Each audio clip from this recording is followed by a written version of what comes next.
ఇదివరకు తాడేపల్లిలో జగన్ ఇల్లుంటే, ఆ చుట్టుపక్కల ఏదన్నా నేరం జరిగితే అదేదో జగనే చేయించాడన్నట్టు రాసుకొచ్చేవాళ్ళు. ఈనాడు జ్యోతి ఫ్రంట్ పేజీ పెట్టి సీఎం ఇంటికి కూతవేటు దూరంలో అంటూ జనరల్ ఎడిషన్ ఫ్రంట్ పేజీ రాయించేవాడు. కానీ కాస్త సాక్షి నైతికత పాటిస్తోంది. వార్త రాస్తుంది గానీ లోపల పేజీల్లో పెడుతోంది. తాజాగా రాత్రి సమయంలో ఇంటికొస్తున్న మహిళ మీద కొంతమంది గుర్తు తెలియని వ్యక్తులు దాడి చేసి అపహరణకు యత్నించిన ఘటన శుక్రవారం వెలుగులోకొచ్చింది. వీవీఐపీలు నిత్యం పర్యటించే సీతానగరం బోట్ యార్డ్ సమీపంలో, అంటే దాదాపు చంద్రబాబు గారి ఇంటికి సమీపంలో అనమాట ఈ దారుణం చోటు చేసుకుంది. విస్మయానికి గురి చేస్తోంది. పోలకంపాడు పల్లెకార్ల బజార్‌కి చెందిన తిరుపతమ్మ వివాహం అనంతరం భర్తతో కలిసి విజయవాడ యనమలకుదురులో నివాసం ఉంటుంది.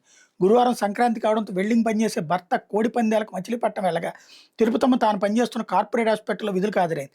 రాత్రి 10 గంటల సమయంలో తన తమ్ముడి స్నేహితుడైన శ్యామ్‌తో కలిసి పోలకంపాడు పల్లెకార్ల బజార్‌లో నివాసం ఉండే తండ్రి ఇంటికొస్తుండగా అదే బజార్‌లో నివాసం ఉండే 7గురు యువకులు బైపాస్ రోడ్డు ఎక్కి కారును వెంబడించి సీతానగరం బోట్ యార్డ్ వద్దకు వచ్చిన తర్వాత ద్విచక్ర వాహనాలను కారుకి అడ్డం పెట్టి ఆపారు. ఆ తర్వాత కారు మీదకి రాళ్లు విసిరేందుకు ప్రయత్నించారు. శ్యామ్ డోర్ తీసి కిందకి దిగుతుండగా దుండగుడు కారులో ఉన్న తిరుపతమ్మను జుట్టు పట్టుకుని బయటికి లాగారు. అసభ్యకరంగా మాట్లాడుతూ విచక్షణారహితంగా దాడి చేశారు. అడ్డుకునేందుకు ప్రయత్నించి శ్యామ్ మీద పిడిగుద్దులు కురిపించారు. అందులో 3 వ్యక్తులు తిరుపతమ్మను ద్విచక్ర వాహనంపై అపహరించేందుకు ప్రయత్నించారు. అదే సమయంలో స్థానికంగా ఉన్న వాళ్ళు వచ్చి కేకలు వేయడంతో తిరుపతమ్మను వదిలేసి అక్కడి నుంచి పరారయ్యారు. ఘటన మీద తిరుపతమ్మ గురువారం రాత్రి తాడేపల్లి పోలీసులు ఫిర్యాదు చేస్తే పోలీసులు కేసు నమోదు చేసి విచారణ చేపట్టారు. వీళ్ళని చావచితకబాది రోడ్డు మీద నడిపించాల్సింది ఇట్లాంటి దరిద్రులు.